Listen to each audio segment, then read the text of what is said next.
आधुनिक तकनीक के फायदे हैं तो उसके नुकसान भी हैं और उसका खामियाजा पूरी मानव प्रजाति को भुगतना पड़ता है। अमेरिका हो और चाहे भारत, सभी जगह ये देखा गया है कि जो गैजेट्स हैं उनका ज़्यादा स्क्रीन टाइम आपको नुकसान पहुंचाता है। और हम बात करेंगे डिजिटल डिटॉक्स की, और इस पर हमें जानकारी देंगे विशेषज्ञ नितिन। सबसे अहम बात यह है कि डिजिटल डिटॉक्स या डिजिटल फास्टिंग, ये जो टर्म दिया गया है, आखिर ये क्यों ज़रूरी हो गया है आज के समय में? आज के समय में सबने देखा है कि आप हर समय 24 घंटे आप मोबाइल पर रहते हैं, चाहे आप बड़े बूढ़े या बच्चे हों, सब लोग, सबको जो स्क्रीन है उससे बहुत ज़्यादा अटैच हो गए हैं। स्क्रीन होगा या हेडफोन होगा, बच्चे सड़क पे चलते हुए मिलेंगे, यंग बच्चे सब लोग हेडफोन लगाए होंगे, कोई स्क्रीन देख रहा होगा, तो कंटिन्यूस आप किसी न किसी इलेक्ट्रॉनिक गैजेट के अराउंड रहते हैं। अब इन चीज़ों से क्या हुआ है कि आपका जो ओवरऑल अटेंशन है वो अटेंशन टाइम कम हो चुका है। मतलब आप किसी चीज़ की तरफ आप जो काम करने जाते हैं उसमें फोकस, और उस काम को अच्छे तरीके से करने के लिए फोकस बहुत ज़रूरी है। तो एक स्टडी के अनुसार क्या हुआ है कि वो अपना जो अटेंशन है वो घट करके 8 सेकंड पे आ गया। यानी आप कोई काम करने जाते हैं तो उस पर मैक्सिमम 8 सेकंड तक ही आपका फोकस रहेगा, फिर उसके बाद अचानक कोई आपके दिमाग में आ जाएगा और वो तुरंत स्विच हो जाएगा। अब इससे क्या होता है, जो नेक्स्ट जनरेशन आएगी उसके साथ ये प्रॉब्लम होने वाली है, या अभी भी हो रही है, इनमें क्रिएटिविटी धीमे धीमे कम होती जाएगी। क्योंकि आप जो है, मान लीजिए आपके एक क्रिएटिविटी के लिए क्या चाहिए, तुम्हें अटेंशन या फोकस की ज़रूरत है, आप किसी चीज़ को लगातार करते रहें, राइट। तो अगर इन सब चीज़ों में अगर आपका अटेंशन कम होता जा रहा है, आप मान लीजिए कुछ करने चले और तब तक दिमाग में आ गया, ओह मैं बहुत देर हो गया है मेरे को फ़ोन देखे हुए, कोई मेरे को कॉल तो नहीं कर रहा, कोई नोटिफिकेशन तो नहीं आ रही है। तो ये सब चीज़ें जो हैं आपकी फोकस को डिटेरियोरेट करता है, राइट। क्या सिर्फ मोबाइल से ही इसका लेना देना है या फिर सभी गैजेट्स चाहे जो भी हो? कोई भी इलेक्ट्रॉनिक गैजेट होगा जो आपके आसपास रहता है, इससे आपका वो फ़र्क पड़ने वाला है। ये आपके कॉग्निशन को ये ओवरलोड कर देता है। कॉग्निटिव का मतलब है कि जो आपके जो ब्रेन में चल रहा है, जो आपके दिमाग में, वो हर समय आप अपने काम पे फोकस ना करके किसी डिवाइस पे कर रहे हैं। या तो आप गाना, आपको लगेगा अरे बहुत टाइम हो गया, खाली होते 10 मिनट भी नहीं बचते हैं कि आपको लगेगा कि हाँ चलो गाना सुन लेते हैं, चलो रील देख लेते हैं, कहीं न्यूज़ तो नहीं आ गई, किसी ने मैसेज तो नहीं किया। तो इसमें आपका हेडफोन, आपका मोबाइल, आपका लैपटॉप, आपकी टीवी, ये सब भी हो गया। आप एक प्रोग्रामर हैं, आप किस तरह से मैनेज करते हैं? आखिर क्या आप भी डिजिटल फास्टिंग या डिजिटल डिटॉक्स के मूड पर जाते हैं? बिल्कुल, मैं भी, कोशिश मेरी हर समय रहती है कि एटलीस्ट मैं अपने 24 घंटे के लाइफ साइकिल में जिसमें मैं जगा हुआ हूँ उसमें कम से कम मैं 1 घंटे का मिनिमम पॉज तो लूँ ही लूँ। और उस 1 घंटे के मिनिमम पॉज में मेरा मेन चीज़ ये रहता है कि मैं अपनी डिवाइसेस को अपने से कम 6 फीट दूर रखता हूँ, जिससे हर एक डिवाइस के एक आपका इलेक्ट्रोमैग्नेटिक रेडिएशन वो करती निकालती है, जिसकी वजह से उसके अगर आप उसमें बाउंड्री में रहेंगे तो कहीं ना कहीं आपके ब्रेन के उसको इफ़ेक्ट करेगा। तो आपको सबसे पहले मेरा जो तरीका है डिजिटल फास्टिंग या डिटॉक्स का, मैं फ़ोन और अपने जितने भी डिवाइसेस को थोड़ी देर के लिए अपने दूर कर लेता हूँ। सेम मैं ये क्या करता हूँ कि सोने से 1 घंटा पहले मैं डिवाइसेस का यूज़ नहीं करता हूँ, जैसे मोबाइल फ़ोन हो गया, इन सब चीज़ों। क्योंकि क्या होता है कि आपकी आंखों के सामने जो ब्लू लाइट होती है, ब्लू लाइट मतलब जो स्क्रीन से निकलने वाली लाइट होती है वो होती है ब्लू लाइट, और वो आपकी क्रिकेडियन एक आपका रिदम होता है, वो उसको थोड़ा सा डिटोरेट कर देता है।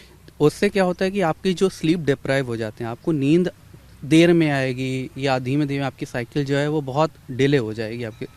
अब क्या होगा कि मैंने नेक्स्ट डे मैं अगर उठाऊँ, अगर मैं मान लीजिए कि मेरी नींद नहीं पूरी हुई सिर्फ और सिर्फ डिवाइस की वजह से, कि मैं मोबाइल पे या तो कहीं पे कोई सीरियल देख रहा हूँ या कुछ कर रहा हूँ एनीथिंग, तो अब अगले दिन जो है वो मैंने ऑब्ज़र्व किया कि मेरा जो पूरा जो साइकिल है नेक्स्ट डे का, वो पूरा डिसरप्ट हो जाता है, मैं थोड़ा चिड़चिड़ा भी हो जाता हूँ। तो इन सब चीज़ों के लिए फिर मैंने धीमे धीमे इन सब चीज़ों को फॉलो करना शुरू किया कि मैं एटलीस्ट अपने टाइम का जो है 12 घंटे में कम से कम 1 घंटा मैं ये निकालूंगा कि मैं मेरी आंख खोली हुई है बट मैं इन सब चीज़ों से दूर हूँ। यानी कि स्क्रीन टाइम आपने कम करने का प्रयास किया, डिजिटल जो डिवाइसेस हैं उनको दूर रखा इतनी देर। लेकिन भारत में जो लोगों का मोबाइल का प्रयोग है या अन्य डिवाइस का प्रयोग है वो लगातार बढ़ता जा रहा है, क्योंकि दुनिया भर में अगर देखा जाए तो सबसे ज़्यादा स्क्रीन टाइम भारतीय लोग ही दे रहे हैं। तो इसको किस तरह से लोगों तक जानकारी पहुंचाई जाए ताकि वो नियंत्रण में रखें सारी चीज़ों को और इन सब परेशानियों से बच सकें? देखिए, जितने भी सोशल मीडिया ऐप हैं और वो सारी चीज़ें हैं, इन सब इसको कहा जाता है डिजिटल कैपिटलिज्म। डिजिटल कैपिटलिज्म क्या है कि आपके अटेंशन के साथ में प्ले किया जा रहा है पैसा बनाने के लिए।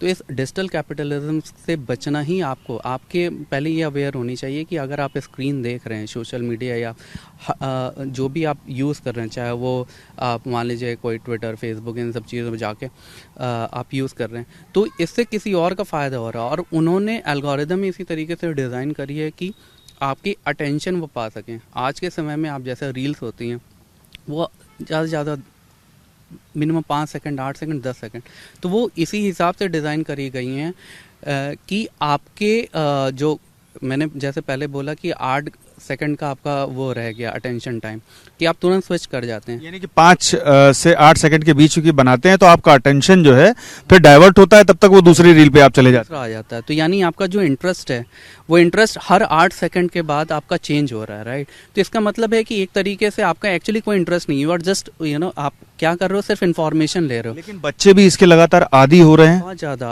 अगर आप देखेंगे, जैसे आपने यूट्यूब पे वीडियोस देखे होंगे कई, जैसे शुरुआत के कार्टून के जो वो होते हैं आपके जो सॉन्ग्स और वो बच्चों के सॉन्ग्स होते हैं, उनमें इसी तरीके से अगर आप उनमें भी देखेंगे तो जो कार्टून्स की एक्टिविटी है वो 8 सेकंड से ज़्यादा नहीं होती, वो तुरंत हो जाती है, क्योंकि उनका भी काम ये है कि वो बच्चों का अटेंशन पाएँ।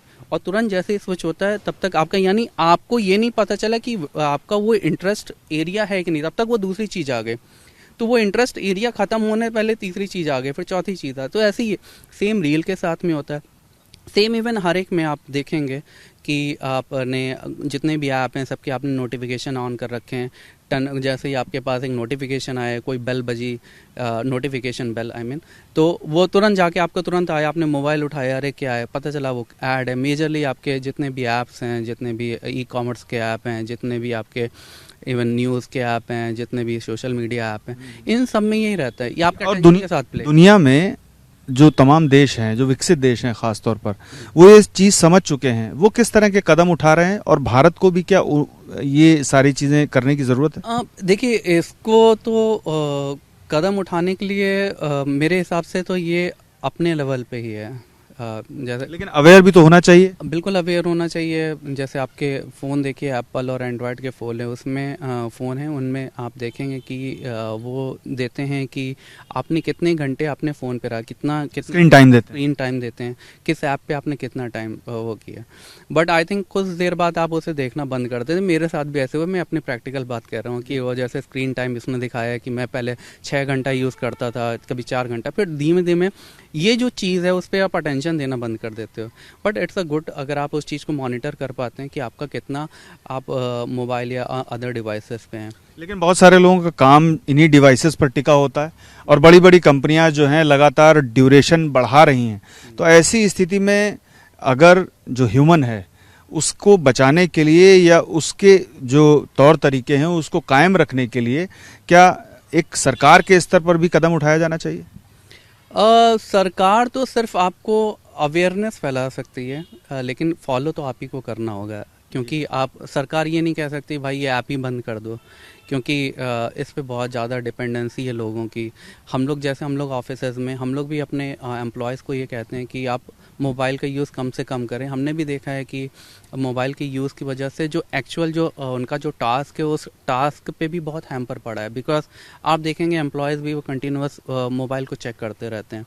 तो इसका तो एक यही तरीका है कि आप डिजिटल फास्ट पे ही जाएं, आप को कंट्रोल अपने ऊपर रखना होगा। इसको कोई और नहीं आपके ऊपर कंट्रोल कर सकता, राइट। आपके में अगर अवेयरनेस है तो वो करते। सरकार सिर्फ और सिर्फ ये कह सकती है कि हाँ आप बहुत ज़्यादा एक सर्वे करा सकती है, रिसर्च करा सकती है, उसके ऊपर इम्पैक्ट बता सकती है, और गवर्नमेंट ये बता सकती है कि हाँ आप स्कूल में आप ये करिए, ये चीज़ बैन करिए, वो करिए, ऑफिस में ये करिए, बैन करिए।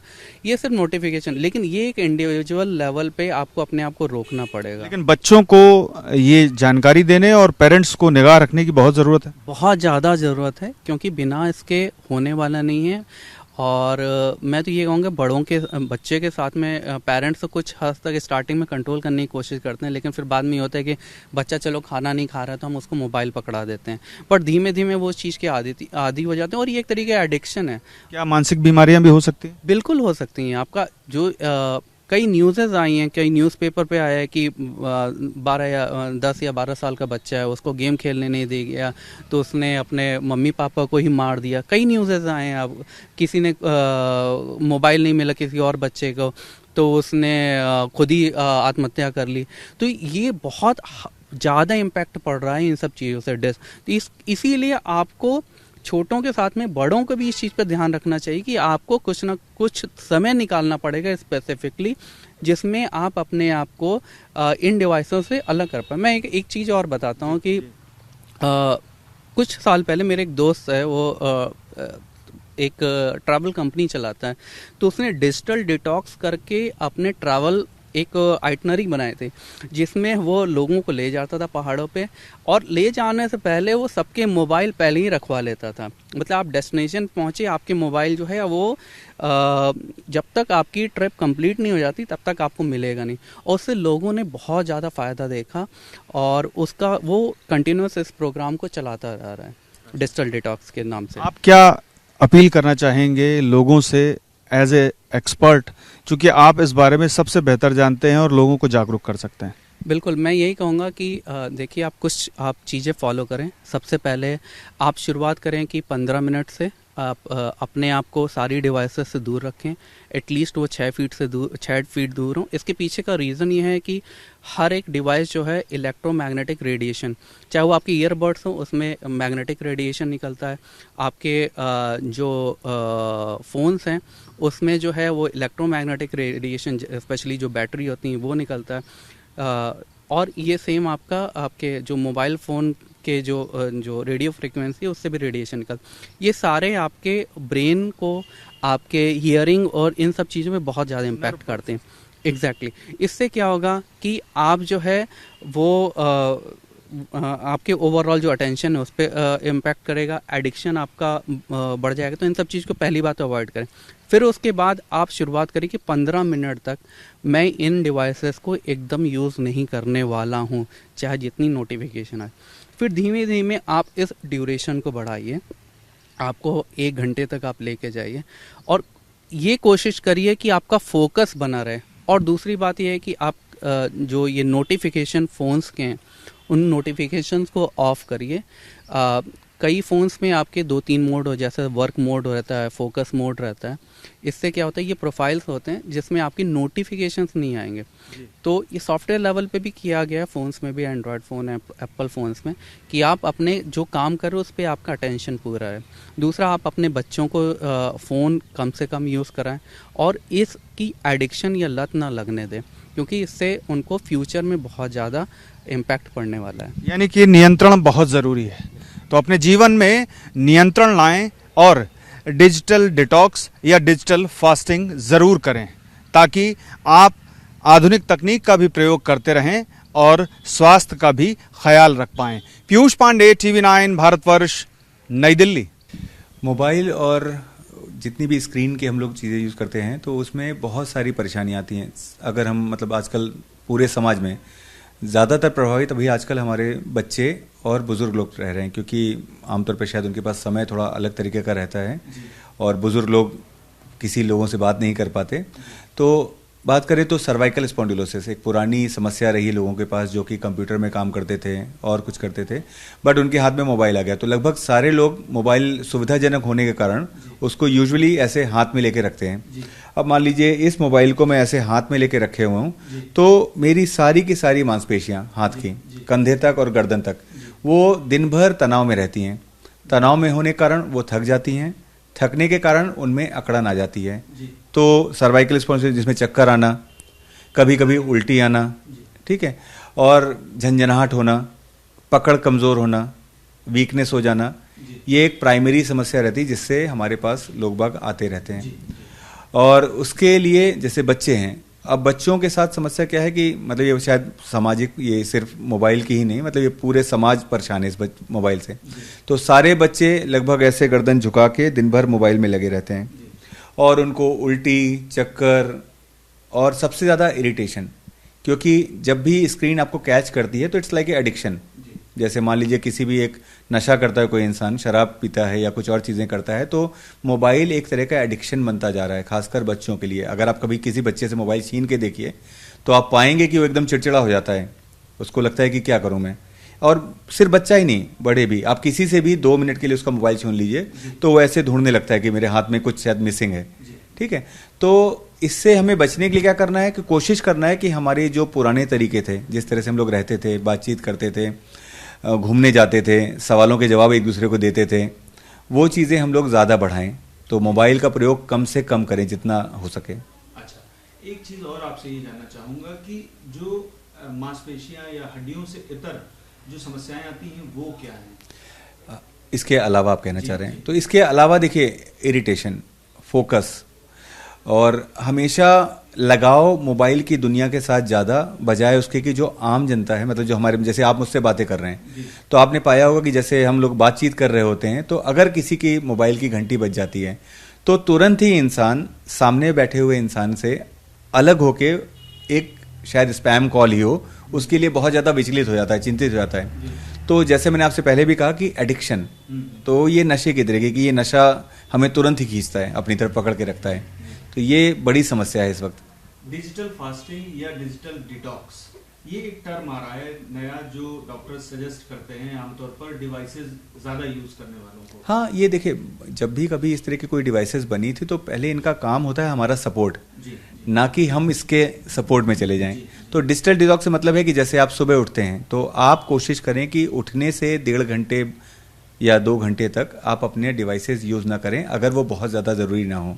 कुछ समस्याएं होती हैं, कुछ प्रोफेशन होते हैं जहाँ पे आपको ये चीज़ें करनी पड़ती हैं, बट प्रेफर्ड रहता है कि 1 घंटे, उठने के 1 घंटे बाद तक आपकी जो नियमित दिनचर्या रहती है उसको आप फॉलो करें। इसी तरह सोने से भी करीब 1 से 1.5 घंटे पहले आपने मोबाइल का प्रयोग नहीं करना है, क्योंकि आप जब मोबाइल का प्रयोग करते हैं तो मोबाइल की स्क्रीन हमारे लिए लाइट आंखों पे आती है। आंखों पे लाइट मतलब हमारे शरीर को लग रहा होता है जैसे दिन है। तो अगर दिन में हमारा शरीर प्रिपेयर नहीं करता है सोने के लिए, और हमारे जितने भी बाकी के हार्मोन्स हैं वो उस तरह से तैयार नहीं रहते हैं, तो हमारे शरीर को वो प्रिपेयर नहीं कर पाते रेस्ट के लिए। इसी कारण से, और भी तनाव के कारण हमारे, आपने देखा होगा लोग एंजाइटी में जा रहे हैं, लोग एंजाइटी पिल्स ले रहे हैं। नंबर इस तरह के पेशेंटों का बहुत ज़्यादा बढ़ गया है। लोगों को लगता है कि हम सोने के लिए मोबाइल यूज़ कर रहे हैं, हो उल्टा रहा होता है, वो मोबाइल की वजह से नहीं सो पा रहे होते। ये परेशानी रहती है बहुत ज़्यादा। एक अंतिम सवाल आपसे जानना चाहूँगा कि दुनिया भर में कई जो विकसित देश हैं उन्होंने डिजिटल डिटॉक्स या डिजिटल फास्टिंग को कार्यकारी तौर पर, आधिकारिक तौर पर लागू किया है। क्या भारत में भी इसको लोगों तक पहुंचाया जाना चाहिए? मैं इसके सपोर्ट में रहूंगा, क्योंकि देखिए, हम लोग जब कभी मापदंड लेते हैं देशों का तो हम सबसे पहले विकसित देशों की तरफ देखते हैं, और आमतौर पे इन देशों में स्कैंडिनेवियन कंट्रीज सबसे आगे रहती हैं। अगर हम किसी खुशी का आकलन करते हैं या किसी और चीज़ का आकलन करते हैं, काम का, पढ़ाई का, तो सबसे पहले वो लोग रहते हैं, जो सबसे अच्छा रहता है वो कर रहे होते हैं। तो अभी आपने पाया होगा या पढ़ा होगा तो फिनलैंड वो सबसे नंबर 1 देश माना जाता है कि जहाँ पे सारी सुविधाएं बहुत अच्छी हैं, वो अपने नागरिकों का ख्याल बहुत रखते हैं। तो उन्होंने अपने स्कूलों से सभी प्रकार के मॉनिटर, आईपैड्स और ये सारी चीज़ें हटा दी हैं। तो उनको पता चलने लग गया है कि बच्चों में उन्होंने समस्याएं देखी, जो उनका विकास हो रहा था, जो वो बौद्धिक क्षमता थी, वो काफ़ी ज़्यादा कम हो गई है। बच्चों का रिएक्शन अलग हो गया था, बच्चे लिखना भूलने लग गए थे, बच्चे आपस में बातचीत करना भूल रहे हैं। तो हमारे देश में भी मैं सुझाव दूंगा कि किसी भी तरह के ऑनलाइन क्लासेस या इसका प्रयोग अगर कम से कम 10वीं क्लास तक ना किया जाए, क्योंकि 12वीं, 11वीं, 12वीं क्लास में बच्चे समझदार हो जाते हैं और वो अपने चीज़ें जो कर रहे होते हैं उसके लिए आंसरेबल रहते हैं। बट उससे छोटे बच्चे, उनको समझ में नहीं आता कब वो इस मतलब दलदल में घुसते चले जाते हैं और वहाँ फंस जाते हैं।